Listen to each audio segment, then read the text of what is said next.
अस्सलामुअलैकुम नाज़रीन। इस वीडियो में मैं आपको बताऊंगा कि आलिम कोर्स में कौन कौन से बुक्स पढ़ाई जाती हैं और फर्स्ट सेमेस्टर में कौन सी बुक पढ़ाई जाती है फ़िज़ानी रज़ा एकेडमी में। तो ये मैं आपको बताऊंगा इस वीडियो में। लेकिन इस पे ये है कि देखिए, इस पे हमें जो पढ़ाई जाती है वो बेसिकली क्या है, 4 बुक्स होती हैं जो हमें जो है वो पढ़ाई जाती है। तो इसमें जो पहली जो किताब है हमारे पास वो है हदीक़तुस सर्फ़ ना। तो फर्स्ट सेमेस्टर में जो फ़िज़ानी रज़ा एकेडमी पढ़ाई जाती है, बाकी दीगर जो वो फर्स्ट ईयर में जो वो हदीक़तुस सर्फ़ भी होती है और नाहव भी होती है ना। 2 किताबें होती हैं जो मोस्ट इंपॉर्टेंट है। तो हदीक़तुस सर्फ़ क्या होता है कि बेसिकली इसमें जो है वो हमारे पास हम पढ़ते क्या हैं कि कुरान मजीद की जो आयत हैं, जैसे अल्हम्दुलिल्लाहि रब्बिल आलमीन, ये तो इसमें जो सीगे वगैरह हैं वो हम पढ़ते हैं कि वो सीगा क्या होता है। अच्छा, सर्फ़ के मायने क्या होते हैं, सर्फ़ के मायने फेरना होता है। इसी तरह जो है वो इसके इस्तिलाही मायने क्या होते हैं।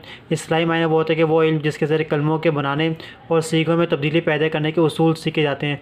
रूल्स वगैरह होते हैं, कोई कुरान मजीद की आयत हैं वो किस तरह, कौन सी आयत है, वो कौन सा कलमा है, किस तरह बना, वो सारी चीज़ें हमें बताई जाती हैं। डेफिनेशन वगैरह बताई जाती है कि भाई ये डेफिनेशन हुरूफ़ इल्लत किससे कहते हैं, मीज़ान किससे कहते हैं, मौज़ून किससे कहते हैं। तो ये इतना मुश्किल नहीं है, बहुत आसान है। अब जिस तरह ये इसम की अक़साम में बताई जाती है, भाई इसम की अक़साम कितनी है। इसी तरह खमासी किसे कहते हैं, 5 हुरूफ़ कहते हैं, ठीक है। तो इसी तरह रबाई किसे कहते हैं, 4 को कहते हैं। इसी तरह सलासी किसे कहते हैं, 3 हुरूफ़ को कहते हैं। तो ये सारी चीज़ें हैं, बहुत आसान है, इतनी मुश्किल और डिफ़िकल्ट नहीं है, मैं समझता हूँ ना। लेकिन ये कि अगर आप टाइम देंगे तो उसको ये आपके लिए आसान हो जाएगा। आगे जाकर ये जो है ना हमारे पास, ये इसको कहते हैं गिरदान। इसको हम क्या बोलते हैं, गिरदान बोलते हैं। और ये फ़ेल माज़ी मुस्बत मारूफ़ी गिरदान होती है। और इसको हम किस तरह पढ़ते हैं वो भी तरीक़ाकार आलिम कोर्स में बताया जाता है। तो ये पूरी किताब है, तो बिल्कुल छोटी सी किताब है, लेकिन ये वो किताब है कि हमारे उस्ताद खुद कहते हैं कि मुझे देखो तकरीबन पढ़ाते तकरीबन 20 साल तकरीबन तो हो ही चुके हैं इस तरह। लेकिन ये कि मुझे भी अभी तक ये पूरी किताब याद नहीं हुई।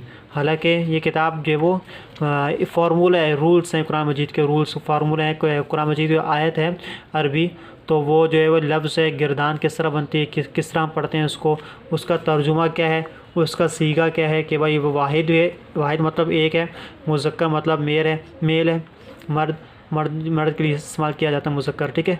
फ़ीमेल नहीं है, मेल है, ठीक है। और हाज़िर मतलब प्रेजेंट है, यानी कि जो वो पास्ट की बात नहीं हो रही या कोई गैप की बात नहीं हो रही, यानी कि प्रेजेंट है, ठीक है। तो ये भी देखा जाता है। इसी तरह उसके बाद जो है वो यहाँ पर काफ़ी सारी चीज़ें पढ़ाई जाती हैं। अब वो आपका बयान क्या होता है, इसी तरह आपको पता है ये सारी चीज़ें हमें जो है वो पढ़ाई जाती हैं। तो ये आलिम कोर्स में होता है। तो ये पूरी जो है वो आलिम कोर्स जब तक आप 8 साल पढ़ रहे हैं तो ये किताब आपके लिए आप तक रहेगी। और 8 साल के बाद भी ये किताब जो है वो आपको पढ़नी पड़ेगी, क्योंकि कुरान मजीद की आयत को समझना, जो अरबी है, अरबी की बात करूँ, तर्जुमा तो याद कर लें, तर्जुमे तो मसला नहीं। ये तो किताब है मेरे पास, ये वाली किताब, ये अरबी लुगत है, अरबी लुगत की किताब है। मैं वो दिखा देता हूँ इस पर। तो अरबी लुगत में क्या होता है, किताब क्या बोलते हैं, कलम, पेन को क्या बोलते हैं, कलम बोलते हैं। पेज को क्या बोलते हैं, वरकुन बोलते हैं, ठीक है। डेस्क को क्या बोलते हैं, बेंच को क्या बोलते हैं। कुर्सी को क्या बोलते हैं, कुर्सीयुन, ठीक है। दरवाजे को क्या बोलते हैं, बाब बोलते हैं अरबी में, ठीक है। इसी तरह जो है वो अगर मैं देखूँ यहाँ पर आगे बताऊँ आपको मैं यहाँ पर कि जिस तरह यहाँ पर लिखा हुआ हादा किताबी, ये मेरी किताब है, ठीक है। तो इससे जुमले, तो ये अरबी सीखना तो आसान है, लेकिन जो सीगा बनाना किस तरह बना है, ये सारी चीज़ें वो सर्फ़ की किताब जो है मैं आपको दिखाई है, आपको मैंने, उसके ज़रिए आपको जो है वो पता चलेगा कि हम जो है वो ये किस तरह बनाते हैं। तो ये सारी चीज़ें हमें बताई गई। अच्छा, इसकी जो है वो ये ब्लैक एंड वाइट है, कलरफुल भी आते हैं। कलरफुल अगर आप लेंगे तो ज़्यादा ज़बरदस्त हो जाएगा।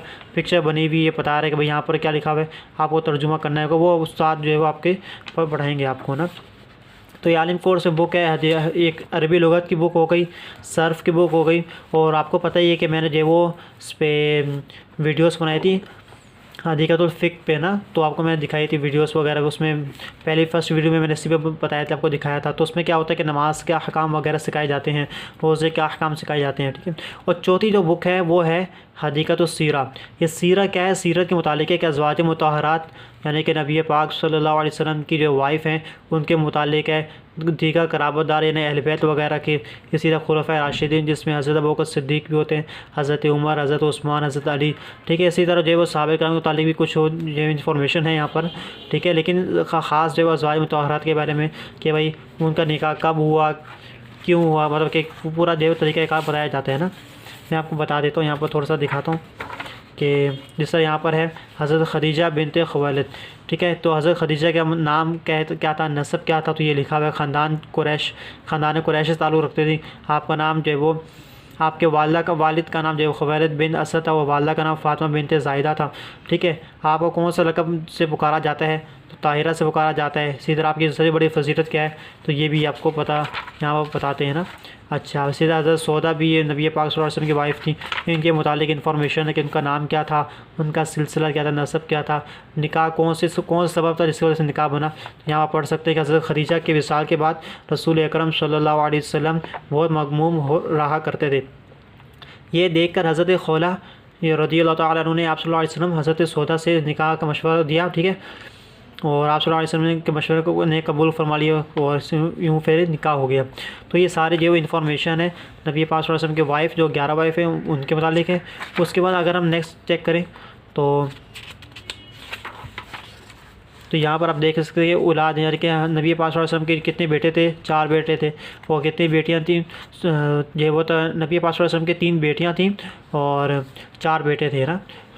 तो ये 4 बेटियाँ थी और 3 बेटे थे, सॉरी 4 बेटे थे और 3 बेटियाँ थी। तो यहाँ पर लिखा होगा, आप यहाँ से भी जो पढ़ सकते हैं इसको ना। ठीक है, तो यहाँ पर 3 साहिबजादियाँ 3 बेटियाँ थी और 4 बेटे थे। ठीक है, तो यहाँ पर सब बताया गया कि बेटों का नाम क्या था? साहिबजादे हज़रत कासिम, हज़रत अब्दुल्ला, हज़रत इब्राहिम 3 बेटे थे और 4 बेटे थे, हज़रत ज़ैनब, हज़रत रुकैया, हज़रत उम्मे कुलसूम, हज़रत फ़ातिमा।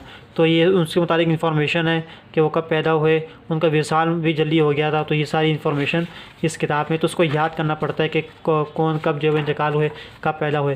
जैसे चचाओं के नाम है कि हज़रत नबी पाक सल्लल्लाहु अलैहि वसल्लम के कितने चचा थे? हज़रत अमीर हमज़ा, हज़रत अब्बास, हारिस, अबू तालिब, ज़ुबैर, अबू लहब, ये सारी जो वो चचा थे। तो ये भी आप इसको पढ़ेंगे, रीड करेंगे। ठीक है, बानियाँ भी थी, इसी तरह खुदाम भी थे। हज़रत अनस बिन मालिक तो बहुत मशहूर है, 10 साल नबी पाक सल्लल्लाहु अलैहि वसल्लम की खिदमत में रहे। तो ये सारे जो वो नबी पाक सल्लल्लाहु अलैहि वसल्लम के खुदाम थे। कातिबीन वही किससे कहते हैं? कातिबीन वही उसे कहते हैं जो नबी पाक सल्लल्लाहु अलैहि वसल्लम पर जो वही नाज़िल होती तो ये लोग उसे सहाबा लिखते थे। इसमें से हज़रत अबू बकर सिद्दीक़ भी थे, हज़रत उमर भी थे, हज़रत उस्मान भी थे जो वही लिखते थे, हज़रत अली भी थे, हज़रत साद बिन वक़ास भी थे और हज़रत अमीर मुआविया भी थे जो वही वगैरह लिखते थे ना। तो ये सारी चीज़ें हैं। फिर सीरत खुलफ़ाए राशिदीन के मुतालिक है कि हज़रत अबू सिद्दीक़ के मुतालिक जो वो इन्फॉर्मेशन दी गई है। इसी तरह जो वो काफ़ी ज़्यादा इन्फॉर्मेशन है यहाँ पर ना, तो सारी चीज़ें बताई जाती है, तो उसको याद करना पड़ता है। तो ये हो गई 4 किताबें हो जाती हैं। ठीक है, और बाकी ये कि फिर आपको जो पे नोट्स वगैरह बनाने पड़ते हैं। तो इसमें आप जो वो मैंने इंग्लिश में भी बनाए, अरबी में बनाई। तो उर्दू तो मुझे आती थी। ठीक है, तो मैं सोचा भाई इंग्लिश भी आ जाएगी। तो इस तरह इंग्लिश और अरबी बुक, उसको अरबी में क्या बोलते हैं? किताब बुन बोलते हैं। ठीक है, ज़बर ज़ेर पेश नहीं लगाए क्योंकि अगर आप जो वो ज़बर ज़ेर पेश लगाओगे तो फ़ायदा क्या हुआ? आलिम और गैर आलिम में। ठीक है, तो जिस तरह ज़ुबान है, ज़ुबान को इंग्लिश में क्या बोलते हैं? टंग बोलते हैं और लिसान उन बोलेंगे। ठीक है, तो अरबी में आपको ज़बर ज़ेर पेश वगैरह आनी चाहिए। तो ये सारी मैंने यहाँ पर चीज़ें लिखी हुई हैं। तो ये सारी चीज़ें, बाकी नोट्स वगैरह बनाई जाती हैं, पीछे बताया जाता है कि फ़ेल मुदारे किससे कहते हैं। सारी चीज़ें हमें जो वो बताई जाती है, तो याद करवाई जाती है। इसको भी हमने याद करते हैं, तो फिर जाकर जो वो 8 साल के बाद हम जो आलिम बनते हैं ना। तो ये 4 किताबें शुरू की हैं, उसके बाद भी काफ़ी जो 4 काफ़ी ज़्यादा बुक्स आ रही होती हैं ना। तो फैज़ान रज़ा अकेडमी अभी ओपन होने वाले रमज़ान के बाद ना, चंद ही दिन रहते हैं। तो आप जो वो इसमें एडमिशन ले सकते हैं। जज़ाकल्लाहु खैरन।